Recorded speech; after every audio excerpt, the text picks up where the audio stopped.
At the end of the year, you'll have all your Grapeshot newsletters on the resources page.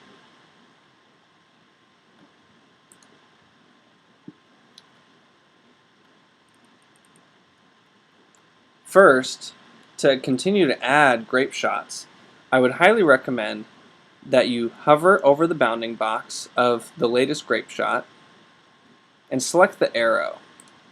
This arrow tells you to move or copy. Let's select copy, and we can copy this edit to any of the pages listed in the Scottsdale Civil War Roundtable website. Let's do this page. As you can see, it is refreshing, and now we have a second Grapeshot ready.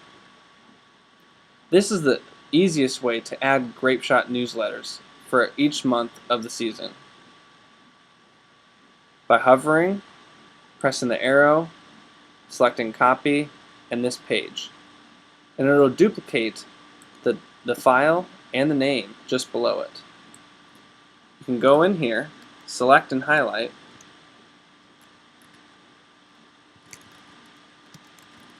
change the text,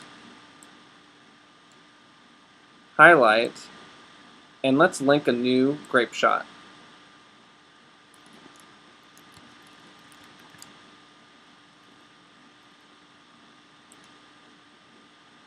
And there we go. We have another new Grapeshot added to the newsletter column.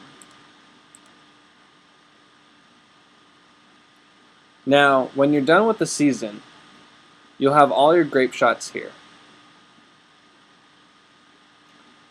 If you just hover just below the last one, or even the first one, you get a blue bounding box that selects all of your Grapeshots. Again, you'll want to press the arrow to copy, and let's select the Grapeshot Archives page. By selecting that, it'll take us to the Grapeshot Archives page. And here are all of our season Grapeshot newsletters. Now, it places it at the top, which is not where we want it. As you can see, all of the seasons are just below where we can sign up with the newsletter. So again, finding that blue bounding box that selects all the Grapeshots,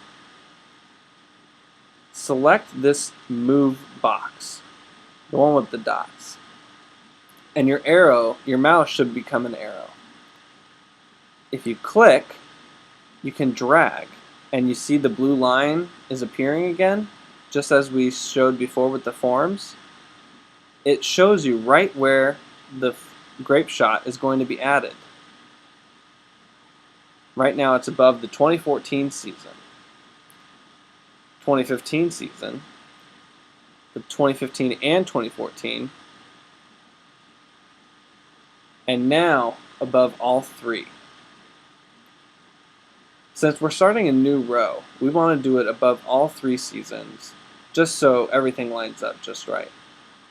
I'll go ahead and let go. And as you can see, all the Grapeshots moved with it. Now we need to title this. I'll go ahead, select highlight over the 2015 season, press the arrow, go to copy, and this page. It's going to duplicate that title just below.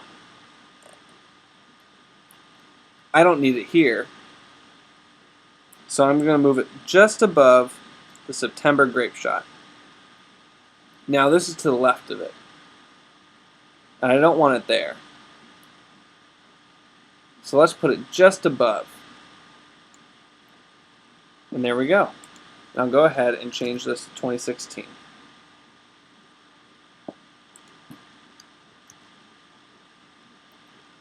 And that's our new 2016 season.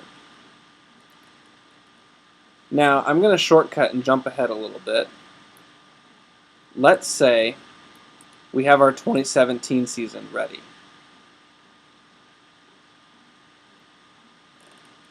It would have landed just above the newsletter if we copied it over right from the resources page. Let me move that up.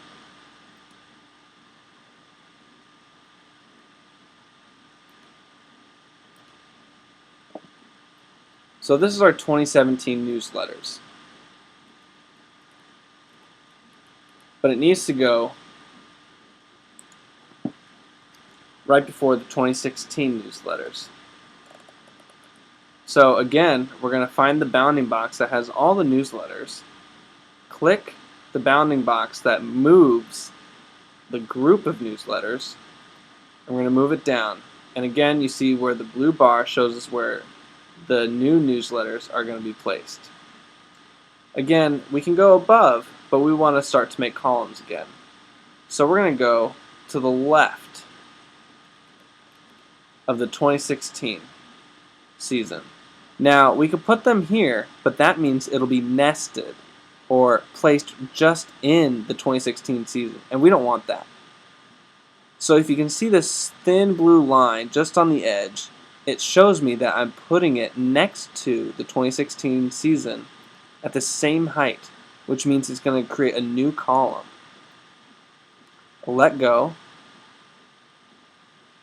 and as you can see, they're both in line with one another. Again, I'll just take a title, copy it,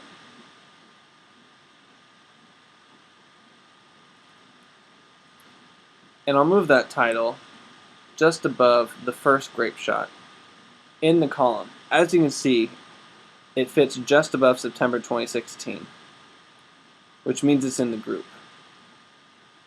Now, there's a difference between up here, this blue line, and inside in this blue line. You'll notice that it gets lined up, the blue bar lines up with the beginning of the S in September, whereas the blue line above is not in line. There's a very light gray bounding box that surrounds all the newsletters. It's a dashed gray line, and that means it's a group. And this allows you to drag everything at once.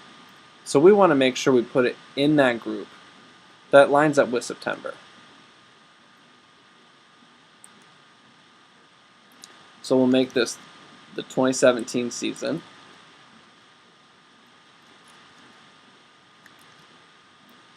And we'll go ahead and click out.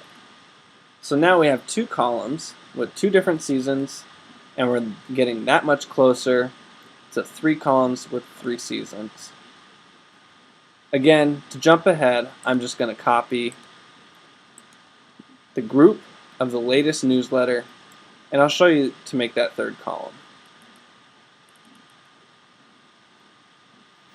I'm going to find the bounding box that has all the newsletters.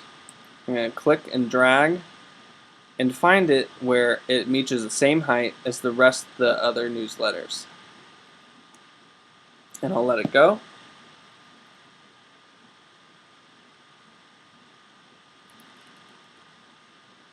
And now we have 3 columns.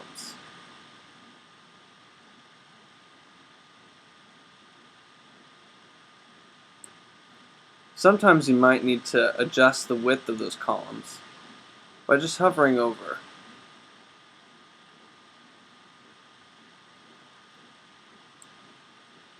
And adjusting the width manually.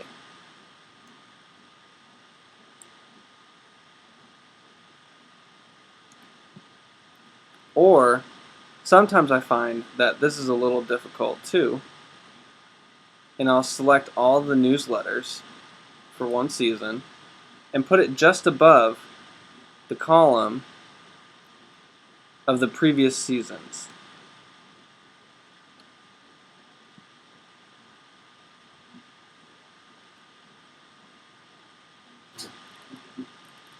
This way, they line up just like the other seasons.